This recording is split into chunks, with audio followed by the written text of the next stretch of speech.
ஆண்டவராகிய இயேசு கிறிஸ்துவின் நாம் மையப்படுவதாக இந்த நாளிலும் உங்கள் யாவரையும் பார்ப்பதில் மிகுந்த சந்தோஷம். இந்த மாதம் இயேசு கிறிஸ்துவனுக்கு முன்பதாக நடந்து போய் கொண்டிருக்கிறார் என்று நான் விசுவாசிக்கிறேன்.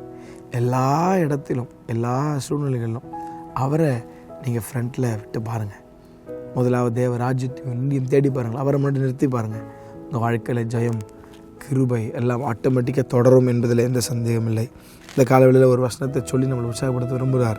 ரோமர் 12:11 பாருங்கள், அசதியாயிராமல் ஜாக்கிரதையாக இருங்கள், ஆவியிலே அனலாயிருங்கள், கர்த்தருக்கு ஊழியம் செய்யுங்கள் என்று ஒரு 3 காரியத்தை அப்போஸ்தலனாகிய பவுல் ரொம்ப அழகாக சொல்கிறார். அசதியாக இராமல் ஜாக்கிரதையாக இருங்க. Laziness is the biggest weapon for Satan. பாருங்கள், அன்றைக்கி தாவீதை யுத்தத்துக்கு போக சொன்னால் தாவீது யுத்தத்துக்கு போக ஆட்கள் ரெடி பண்ணி அனுப்பி மேலே போயிட்டு ஒரு பெண் ஸ்தானம் பண்ணுகிறதை because of laziness he fell into sin. ஆக்கியபைடாக இருக்கும் போது பிசாசு பாருங்கள், நம்ம டெம்ப்டேஷன்ஸ் எதுவும் வர்றதில்லை. நல்லா எல்லாம் கொஞ்சம் ரிலாக்ஸ் பண்ணுற நேரத்தில் பொல்லாத பிசாசு நம்மை டெம்ப்ட் பண்ணுறான். அநேக நேரத்தில் இந்த லேசினஸ்னால நம்ம உள்ளே விழுகிறதுக்கு நிறைய வாய்ப்பு இருக்குது. அதனால் ஆண்டவர் சொல்கிறார், அசதியாக இராமல் ஜாக்கிரதையாக இருங்கன்றார். ஆவியில் என்றைக்கும் எப்பொழுதும் அனலாக இருக்கணும். ஆவியில் அனலாக இருக்கணும். ஆவியானவரோடு இணைஞ்சிருக்கணும். ஆவியில் அனலாக இருக்கணும். அந்நிய பாஷை பேசுகிறது மட்டும் அபிஷேகம் கிடையாது.